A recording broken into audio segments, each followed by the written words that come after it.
ಕಟಕ ರಾಶಿ, ಕಟಕ ರಾಶಿಯ ರಾಶಿಯಾಧಿಪತಿ ಚಂದ್ರ. ಕಟಕ ರಾಶಿಯವರಿಗೆ ನೋಡಿ, ಗುರು 12ನೇ ಮನೆಯಲ್ಲಿದ್ದು ಎಲ್ಲೋ ಒಂದ್ ಕಡೆ 12ನೇ ಮನೆಯ ಗುರು ವಿದ್ಯಾರ್ಥಿಗಳಿಗೆ ಬಹಳಷ್ಟು ಲಕ್ಕು. ಮತ್ತೆ ವಿದ್ಯಾರ್ಥಿಗಳು ಯಾರೆಲ್ಲ ಇದ್ದಾರೆ, ಯಾರೆಲ್ಲ ಎಜುಕೇಶನ್ ಫೀಲ್ಡ್ ಅಲ್ಲಿ ಇರ್ತೀರಾ ಅವರೆಲ್ಲರಿಗೂ ಕೂಡ ತುಂಬಾ ಪಾಸಿಟಿವ್ ಆಗಿರುತ್ತೆ. ಅವರ ಒಂದು ಉದ್ಯೋಗ ಆಗಿರ್ಬೋದು ಅಥವಾ ವಿದ್ಯಾಭ್ಯಾಸ ಆಗಿರ್ಬೋದು ಅದರಲ್ಲಿ ಏಳಿಗೆಯನ್ನ ನೋಡ್ತಾ ಹೋಗ್ತೀರಾ. ಅದೇ ರೀತಿ ಕಟಕ ರಾಶಿಗೆ ನೋಡಿ 12ನೇ ಮನೆಯಲ್ಲಿ ಗುರು ಇದ್ದು ಬೇರೆ ಎಲ್ಲ ಕಾರ್ಯಗಳಲ್ಲಿ ಸ್ವಲ್ಪ ಕುಂಠಿತ ಜಾಸ್ತಿ ಆಗಿರುತ್ತೆ. ಅದು ನೋಡಿ, ದುಡ್ಡು ಕಾಸಿನ ವಿಚಾರದಲ್ಲಂತೂ ಕಟಕ ರಾಶಿಯವರಿಗೆ ಬಹಳಷ್ಟು ತೊಂದರೆಯಲ್ಲಿ ಸಿಕ್ಕಾಕೊಂಡಿರ್ತೀರಾ. ಮತ್ತೆ ರಾಶಿಯಾಧಿಪತಿ ಚಂದ್ರ ಕೂಡ ನೋಡಿ, ಚಂದ್ರ 2.5 ದಿನಕ್ಕೆ ಒಂದೊಂದು ಗ್ರಹಗಳನ್ನ ಒಂದೊಂದು ರಾಶಿಯನ್ನ ಪ್ರವೇಶಿಸ್ತಾ ಇರ್ತಾನೆ. ಹಾಗಾಗಿ ಚಂದ್ರನ ಒಂದು ಆಕ್ಟಿವ್ ಇಲ್ಲ ಅಂದ್ರೂ ಮೇನ್ ಗುರು ಮತ್ತೆ ಕೇತು 2ನೇ ಮನೆ. ಕೇತು 2ನೇ ಮನೆ ಅಂದ್ರೆ ಕುಟುಂಬ ಸ್ಥಾನ. ಸಿಂಹ ರಾಶಿಯಲ್ಲಿ ಕೇತು ಇದ್ದು ಮತ್ತೆ ಕಟಕ ರಾಶಿಗೆ ಮುಖ್ಯವಾಗಿ 9ನೇ ಮನೆಯಲ್ಲಿ ಶನಿ ಇದ್ದು ಅಂದ್ರೆ ಭಾಗ್ಯಸ್ಥಾನ ಅಂತ ಏನ್ ಹೇಳ್ತೀವಿ, ಭಾಗ್ಯಸ್ಥಾನದಲ್ಲಿ ಶನಿ ಇದ್ದು ಕೆಲವೊಂದು ವಿಷಯಗಳಲ್ಲಿ ಅಂದ್ರೆ ಈ ಹಳೆ ಆಸ್ತಿ ಆಗಿರ್ಬೋದು, ತಂದೆ ಆಸ್ತಿ ಆಗಿರ್ಬೋದು, ಅಥವಾ ಅಣ್ಣ ತಮ್ಮದಿರ ಹತ್ರ ಆಸ್ತಿ ಆಗಿರ್ಬೋದು, ಯಾವ್ದಾದ್ರು LIC ದುಡ್ಡು ಆಗಿರ್ಬೋದು, ಇಂಥವೆಲ್ಲವೂ ಕೂಡ ಬರ್ತಾ ಹೋಗುತ್ತೆ. ಆದ್ರೆ ಕಟಕ ರಾಶಿಯವರಿಗೆ ನೋಡಿ, ಅದೇ 8ರಲ್ಲಿ ರಾಹು, 8ನೇ ಮನೆಯಲ್ಲಿ ರಾಹು ಇದ್ದು ಕೆಲವೊಂದು ಯಾವುದೇ ಕೆಲಸ ಕಾರ್ಯ ಮಾಡಿದ್ರು ಅದರಲ್ಲಿ ನೀವೇನೇ ಸೀಕ್ರೆಟ್ ಆಗಿ ಕೆಲಸ ಮಾಡಿದ್ರು ಅದು ಬಯಲಾಗೋದಾಗಿರ್ಬೋದು, ಅಥವಾ ಕೊನೆ ಮೂಮೆಂಟ್ ಅಲ್ಲಿ ನಿಮ್ಮ ಕೆಲಸ ಎಲ್ಲ ಹಾಳಾಗೋದಾಗಿರ್ಬೋದು. ಮತ್ತೆ ಯಾವುದೋ ಒಂದು ದುಡ್ಡು ಬರ್ತಾ ಇದೆ, ನಿಮ್ಮ ದುಡ್ಡಾಗಿರ್ಬೋದು, ನಿಮ್ಮ ಕೆಲಸ ಆಗಿರ್ಬೋದು, ಏನೇ ಆಗಿರ್ಬೋದು ಬರ್ತಾ ಇದೆ ಅನ್ನೋ ಟೈಮಲ್ಲಿ ಕೊನೆ ಮೂಮೆಂಟ್ ಅಲ್ಲಿ ಅದು ನಿಮ್ಮ ಕೈ ತುಪ್ಪಿ ಹೋಗುವಂತ ಚಾನ್ಸಸ್ ಅತಿ ಹೆಚ್ಚು ಕಟಕ ರಾಶಿಯವದ್ದಾಗುತ್ತೆ. ಹಾಗಾಗಿ ಇದ್ರ ಬಗ್ಗೆ ಬಹಳಷ್ಟು ಗಮನ ಕೊಡ್ಬೇಕಾಗುತ್ತೆ, ಮತ್ತೆ ಪರಿಹಾರವನ್ನ ಮಾಡ್ಕೊಳ್ಬೇಕಾಗುತ್ತೆ. ಮುಖ್ಯವಾಗಿ ಕಟಕ ರಾಶಿಯವರಿಗೆ ನೋಡಿ, ಕೇತು ಕೂಡ 12ನೇ ತಿಂಗಳಲ್ಲಿ, ಈ 6ನೇ ತಿಂಗಳಲ್ಲಿ ಮೊದಲನೇದಾಗಿ ಗುರು ರಾಶಿಗೆ ಬರ್ತಿರ್ತಾರೆ. ಕಟಕ ರಾಶಿಗೆ ಗುರು ಬಂದಾಗ ಮತ್ತೆ ಕೇತು ಕೂಡ 12ನೇ ತಿಂಗಳಲ್ಲಿ 11ನೇ ತಿಂಗಳಲ್ಲಿ ರಾಹು ಕೇತುಗಳ ಬದಲಾವಣೆ ಆಗುತ್ತೆ. ಕೇತು ಕೂಡ ರಾಶಿಗೆ ಬರ್ತಾರೆ. ಆಗಂತೂ ಕಟಕ ರಾಶಿಯವರಿಗೆ ಬಹಳಷ್ಟು ತೊಂದರೆಗಳನ್ನ ಅನುಭವಿಸ್ಬೇಕಾಗುತ್ತೆ. ನಿಮ್ಮ ಮನೆಯಲ್ಲಿ ಯಾವ್ದಾದ್ರು ದುಡ್ಡನ್ನ ಕಳ್ಕೊಳ್ಳೋದು, ಸಾವು ನೋವುಗಳನ್ನ ನೋಡೋದು, ಮತ್ತೆ ಅಪಘಾತಗಳಾಗೋದು, ಇವೆಲ್ಲವೂ. ಮತ್ತೆ ಕೈಗೆ ಬಂದಿರೋ ಕೆಲಸ ನಿಮ್ದು ಬಾಯಿಗೆ ಬಂದಿಲ್ಲ ಅಂತ ಏನ್ ಹೇಳ್ತೀವಿ, ಹಾಗೆ ನಿಮ್ಮವರೆಗೂ ಬಂದಿರೋ ಅಂತ ಕೆಲವೊಂದು ಚಾನ್ಸಸ್ನ ಮಿಸ್ ಮಾಡ್ಕೊಳ್ಳೋದಾಗಿರ್ತೀರಾ. ಮತ್ತೆ ಕಟಕ ರಾಶಿಯವರು ಯಾರೆಲ್ಲ ಫಾರಿನ್ ಅಲ್ಲಿ, ಹೊರದೇಶದಲ್ಲಿ ನೀವು ಕೆಲಸ ಮಾಡ್ತಿರ್ತೀರಾ ಅವರೆಲ್ಲ ಕೆಲಸವನ್ನು ಕಳ್ಕೊಳ್ಳೋ ಅಂತ ಚಾನ್ಸಸ್ ಅತಿ ಹೆಚ್ಚಾಗಿರುತ್ತೆ. ಸೊ ಕೆಲಸದ ಮೇಲೆ ಬಹಳಷ್ಟು ಕಾನ್ಸಂಟ್ರೇಷನ್ ಅನ್ನ ಕೊಡಬೇಕು. ಯಾರಾದ್ರೂ ಹೊರದೇಶಕ್ಕೆ ಹೋಗ್ಬೇಕು ಅಂತ ಅಂದ್ರೆ ಅವರ ಟಿಕೆಟ್ ಕ್ಯಾನ್ಸಲ್ ಆಗಿರ್ಬೋದು, ರಿಜೆಕ್ಟ್ ಆಗಿರ್ಬೋದು, ಈ ತರದ ಒಂದು ದೊಡ್ಡ ಪ್ರಮಾಣದ ಒಂದು ಲಾಸ್ ಅನ್ನ ನೀವು ನೋಡ್ಕೊಳ್ಬೇಕಾಗುತ್ತೆ. ಅಥವಾ ನೀವೇನಕ್ಕಾದ್ರೂ ಫಂಡ್ ದುಡ್ಡು ಹಾಕಿರ್ಬೋದು, ಶೇರ್ ಮಾರ್ಕೆಟ್ ಅಲ್ಲಿ ಆಗಿರ್ಬೋದು, ಅದು ಕೂಡ ನಿಮ್ಮ ಕೈ ತಪ್ಪೋಗುವಂತ ಚಾನ್ಸಸ್ ಅತಿ ಹೆಚ್ಚಿರುತ್ತೆ. ಹಾಗಾಗಿ ಕಟಕ ರಾಶಿಯವರು ತುಂಬಾ ಕೇರ್ಫುಲ್ ಆಗಿರ್ಬೇಕಾಗುತ್ತೆ.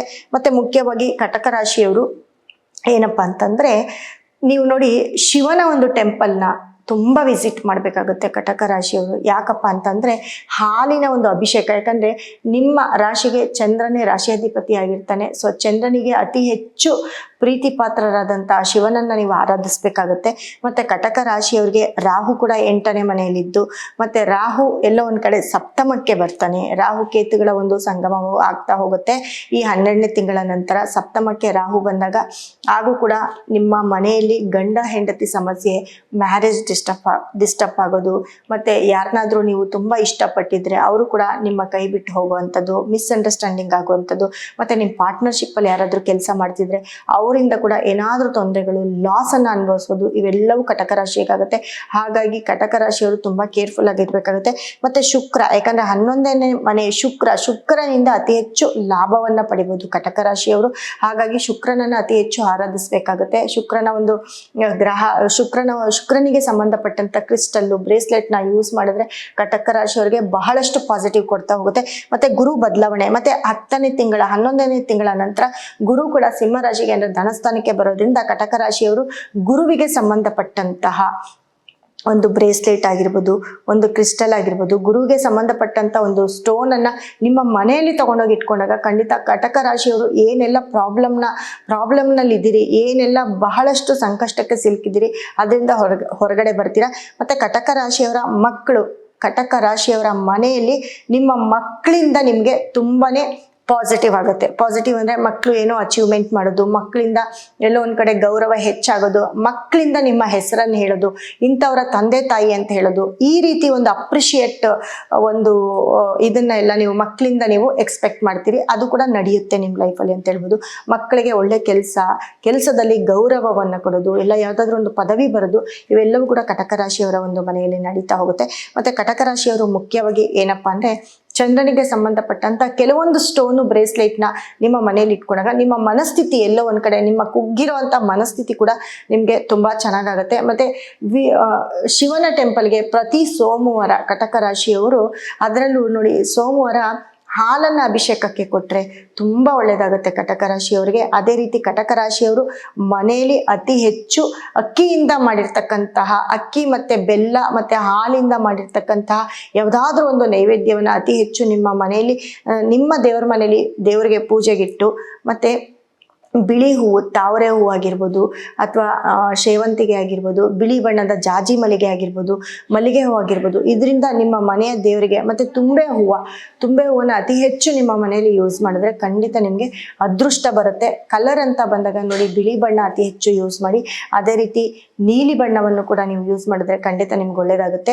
ಮತ್ತೆ ಗ್ರೀನ್ ಕಲರ್ ಏನಿದೆ, ಹಸಿರು ಬಣ್ಣವನ್ನು ಅತಿ ಹೆಚ್ಚು ನೀವು ಫಾಲೋ ಮಾಡಬೇಕು ಮತ್ತೆ ಯೂಸ್ ಮಾಡಬೇಕು. ಇದನ್ನ ಗ್ರೀನ್ಗೆ ಸಂಬಂಧಪಟ್ಟಂಥದ್ದು. ಮತ್ತೆ ಪಿಂಕ್ ಕಲರು, ಬಿಳಿ ಮತ್ತೆ ತಿಳಿ ಗುಲಾಬಿ ಬಣ್ಣ, ಪಿಂಕ್ ಕಲರು, ಈ ಒಂದು ಕಲರ್ಸ್ನ ನೀವು ಯೂಸ್ ಮಾಡಿದ್ರೆ ಅತಿ ಹೆಚ್ಚು ಪಾಸಿಟಿವ್ ಆಗುತ್ತೆ. ನಂಬರ್ ಅಂತ ಬಂದಾಗ ನೋಡಿ, ಕಟಕ ರಾಶಿಯವರು ನಿಮ್ಮ 2 ಅನ್ನೋ ನಂಬರು, 2, 11, 20, 29 ಅನ್ನೋ ನಂಬರ್ನ ಅತಿ ಹೆಚ್ಚು ಫಾಲೋ ಮಾಡಿ. ಮತ್ತೆ ನಿಮಗೆ ಮುಖ್ಯವಾಗಿ ನಿಮಗೆ ತುಂಬ ಸಾಥ್ ಕೊಡುವಂಥ ನಂಬರು 7 ಆಗಿರುತ್ತೆ. 7 ಅನ್ನೋ ನಂಬರ್ನ ಅತಿ ಹೆಚ್ಚು ಫಾಲೋ ಮಾಡಿ. 7, 16, 25 ಅನ್ನೋ ನಂಬರ್ನ ಹೆಚ್ಚು ನೀವು ಯೂಸ್ ಮಾಡಿದ್ರೆ ಖಂಡಿತ ನಿಮಗೆ ಒಳ್ಳೇದಾಗುತ್ತೆ. ಮತ್ತು 6 ಅನ್ನೋ ನಂಬರ್, 6, 15, 24 ಅನ್ನೋ ನಂಬರ್ನ ಕೂಡ ನೀವು ಫಾಲೋ ಮಾಡ್ಬೋದು. ನಿಮ್ಮ ಒಂದು vehicle number, bank number, mobile ನಂಬರಲ್ಲಿ 6 ಅನ್ನೋ ನಂಬರ್ ಪಾಸ್ ಆಗಿದ್ರೆ ಸಿಕ್ಕಾಪಟ್ಟೆ ಲಕ್ಕನ್ನು ನೋಡ್ತಾ ಹೋಗ್ತೀರಿ.